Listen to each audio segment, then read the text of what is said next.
میں اٹھا سکتے ہیں، باقی کام بھی جاری رہنا چاہیے.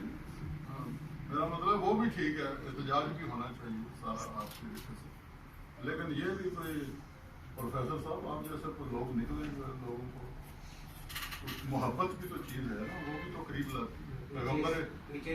پیغمبر اسلام جو ہے ان کا تو اسوہ ہی ایسا ہے کہ جس کا اللہ میاں نے حکم دیا ہے کہ آپ کے لیے بہترین اسوہ جو ہے وہ رسول اللہ صلی اللہ علیہ وسلم.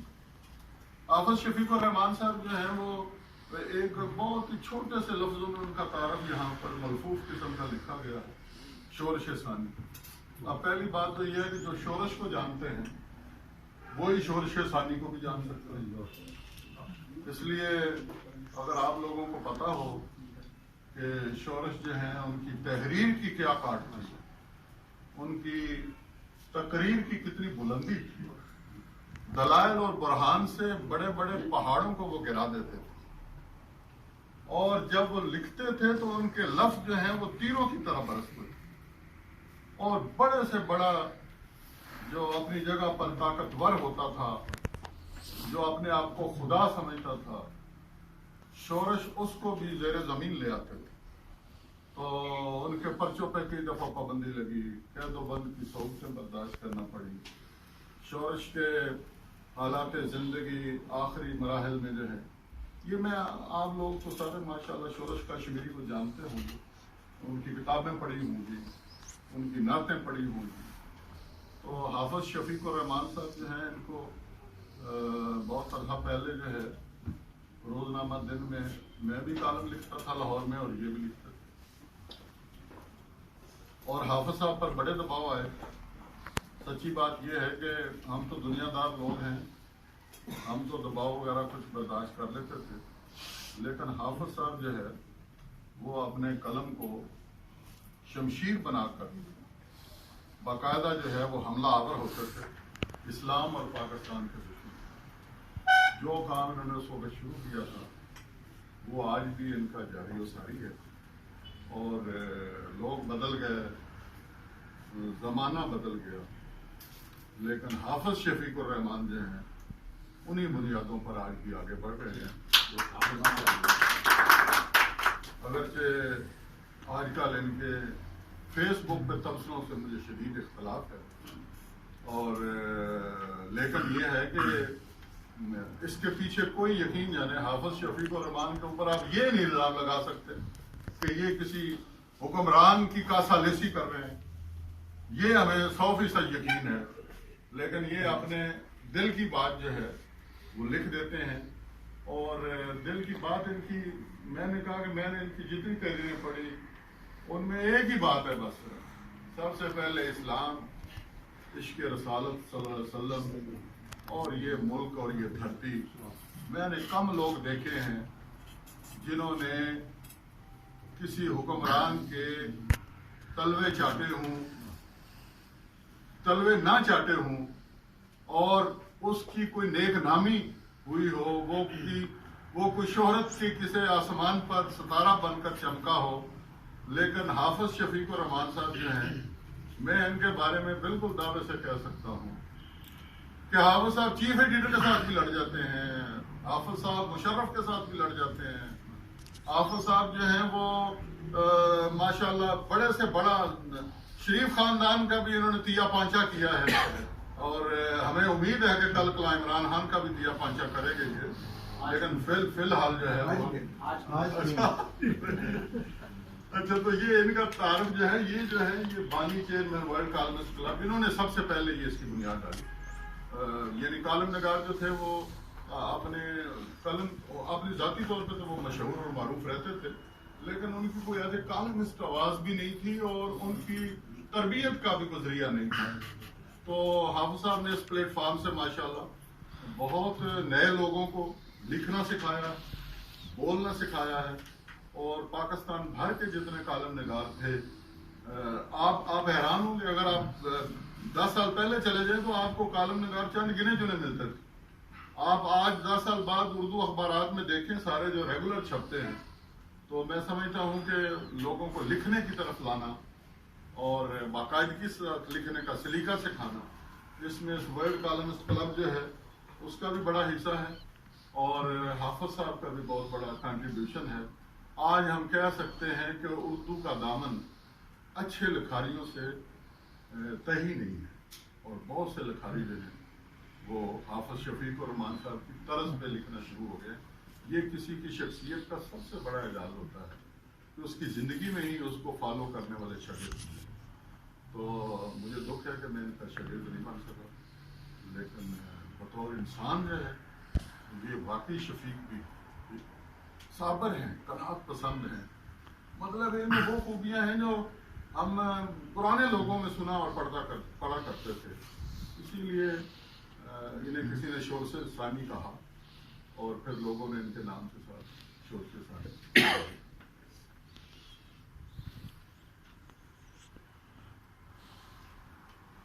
آج مجھے بڑی خوشی ہوئی, میرا خیال ہے کوئی 20-22 سال سے ملاقات کر رہے ہیں. یہاں نعیم اللہ صاحب مجھے نظر آئے, بہت انہوں نے دوبارہ جو ہے نعیم اللہ خان صاحب یہاں اچھا بھائی انہوں نے بھی دوبارہ لکھنا شروع کر دیا ہے. یہاں باقی تو سارا ہمارا تعارف ہے. یہاں پر جو ہے وہ حسنین عرفانی مغل صاحب ہیں, یہ بھی ماشاءاللہ میڈیا میں قدم رکھ رہے ہیں آہستہ آہستہ. تو اس سے پہلے کہ حافظ شفیق الرحمان صاحب آ کر یہاں پر ایک کلیدی خطبہ دے, جو اصل میں میزبان ہیں ڈاکٹر مرتضیٰ مغل صاحب, جو اپنے اس حوالے سے میں نے کہا کہ ان کے خیالات بڑے انوکھے ہوتے ہیں اور یہ ذرا مختلف ہو کر سوچتے اور دیکھتے ہیں.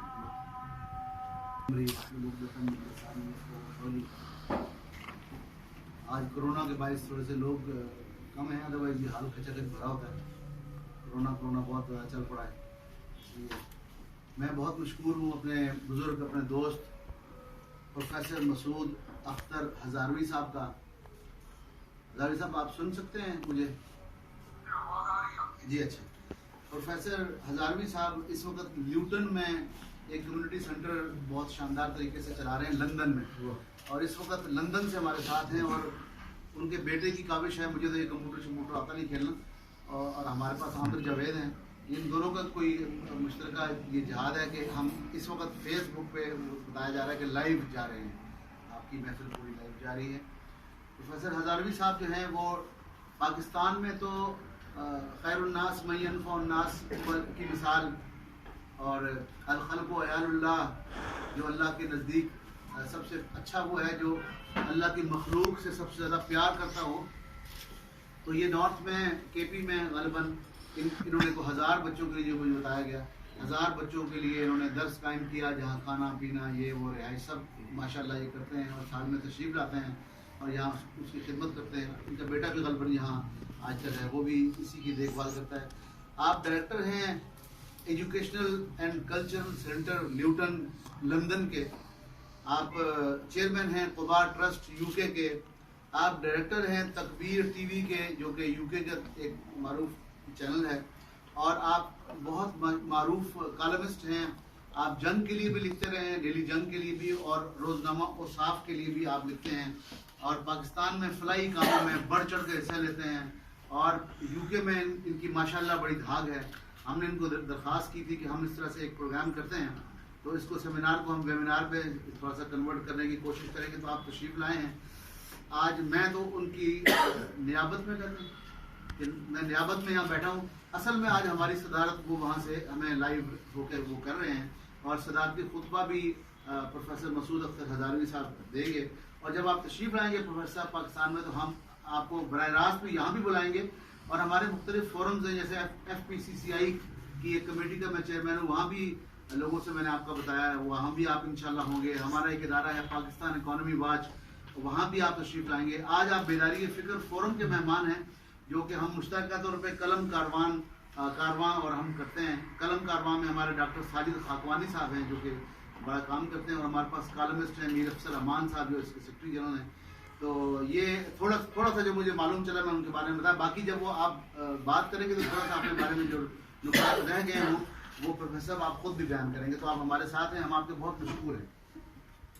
ہمارے پاس اس وقت حیات قریشی صاحب تشریف رکھتے ہیں.